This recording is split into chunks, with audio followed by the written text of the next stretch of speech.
En Côte d'Ivoire, il suffit de se rendre dans une gare routière pour comprendre le désordre qui règne dans le milieu du transport.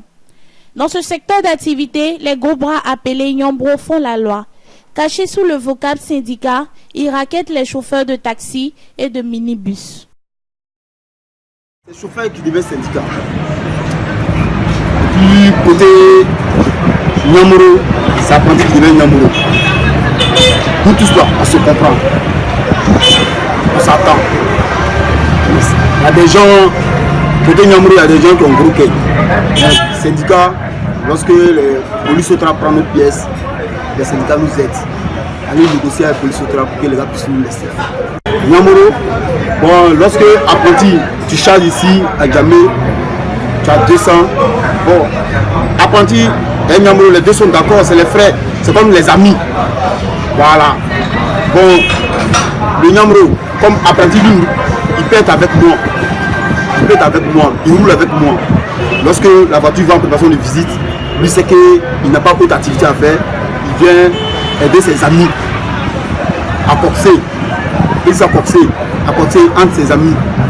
Donc s'il finit de charger ton baka, tu as 100 francs, tu lui donnes, tu as 500, tu lui donnes. C'est comme si tu as donné, au lieu de lui donner l'argent 5, tu préfères il charge ton baka et puis tu lui donnes. Il peut, lui aussi puisse manger à la maison avec sa petite famille. Parce que nous sommes là, chacun a sa famille. On est jeunes, mais il n'y a pas l'homme qui veut faire du mal. Aujourd'hui, nous sommes là, il n'y a pas l'homme qui veut faire du mal à son prochain. Donc, les Nyambro, ils sont bien avec nous. Nous sommes même chose.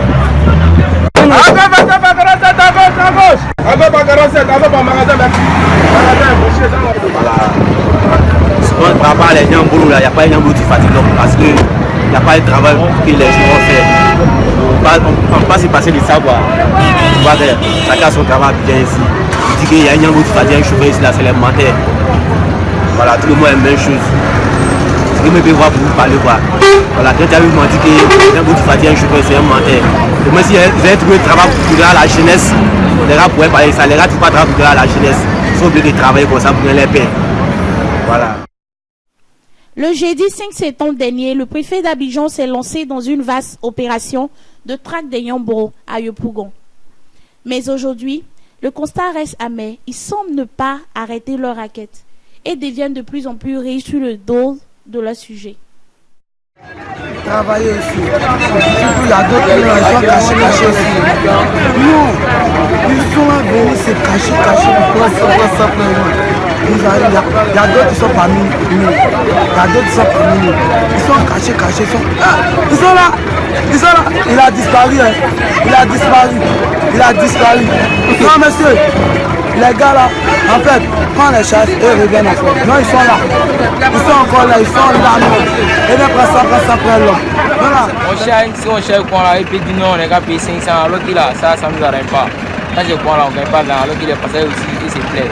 Du non, qui descend, si on prend 200, on prend 300, et du non, qui c'est tout. Donc, tu vois, quand je prends là, ça ne nous arrête pas. Voilà, les Nyambro, ils ont l'argent que les chauffeurs.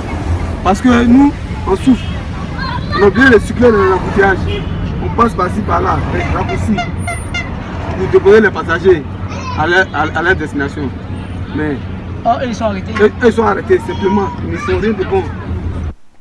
Au cours d'une bagarre entre deux groupes syndicats, un gendarme a gagné la mort. Depuis, cet endroit reste fermé. Oui, la date du décès du MDL Sony, donc le lavage a été fermé par le préfet, la police d'Abidjan, suite au drame. Donc moi je vends ici depuis près de 8 ans. Je vends les chaussures Foupéry, bon, les nouvelles paires aussi. Donc suite à ce drame-là, le lavage a été complètement fermé. C'est les bus de la Sotrava qui ont été.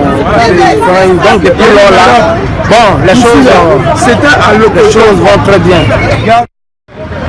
Voilà, chauffeur de lavage ici, même à présent où l'action s'est passée. Nous aimerions que la mairie ou l'autorité puisse prendre notre cas en charge. Comment est-ce que nous allons travailler? Voilà, parce que que nous les chauffeurs, nous n'avons pas commis de crimes. C'est les syndicats qui ont commis des crimes. Donc ils peuvent poursuivre les syndicats et peuvent trouver un moyen de telle manière que nous puissions travailler. C'est d'abord le point. Maintenant, ce qui s'est passé ici, nous les chauffeurs, bon, nous ne pouvons pas rentrer dans ça parce que les syndicats et nous, c'est comme un but qui nous sépare. Voilà. Eux, on travaille ensemble, mais eux et puis nous, on ne s'attend pas. Et entre eux, ils se sont fait des palabres et puis ils ont tué quelqu'un. Bon, nous, en tant que des chauffeurs, nous, ça ne nous arrange pas parce que ça fait un bon moment que nous ne travaillons pas, bientôt 2 mois que nous ne travaillons pas. Et nous ne pouvons pas faire face à notre quotidien et nos problèmes parce que nous avons des familles à nourrir. C'est de ça que nous vivons. Donc nous aimerions que les autorités trouvent un moyen, comme la mairie, de nous vendre un ticket, trouver une place, de nous vendre un ticket de la journée. Et puis nous allons travailler. Voilà. C'est ce que nous avons à dire. Parce qu'actuellement, nous tous ne pouvons pas rouler des taxis, compteurs, non des bus. Et puis en plus de cela, même des véhicules bleus. Non, nous tous ne pouvons pas rentrer à la Soutra. Il y a ceux qui peuvent rentrer à la Soutra, il y a ceux qui roulent des compteurs, puis il y a ceux aussi qui roulent d'autres véhicules. Donc il faudrait qu'ils sachent que nous sommes dans les problèmes.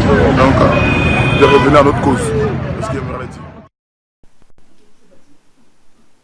Cependant, une satisfaction est notée dans ce secteur d'activité. Le nom transport Bakane sur le chauffeur. Le milieu de transport aujourd'hui, on va dire grand chose. Parce que l'État a fait le succès. On est en l'aise dans notre travail. Tout ce qu'on cherche aussi, en son matin, vraiment travailler. Franchement, rien ne nous fatigue. Franchement, on peut dire que notre État a fait son mieux dans nous-mêmes de notre travail. Et la discipline, avec le discipline du travail. Aujourd'hui, franchement, on peut dire, c'est-à-dire le président de la République aujourd'hui, on ressent la Côte d'Ivoire. L'opération de démantèlement des Nyombo enregistre jusqu'à ce jour près de 300 personnes arrêtées. Malgré cela, ce phénomène est loin de mourir. Mais une chose est certaine, le préfet d'Abidjan a déjà identifié sa prochaine cible.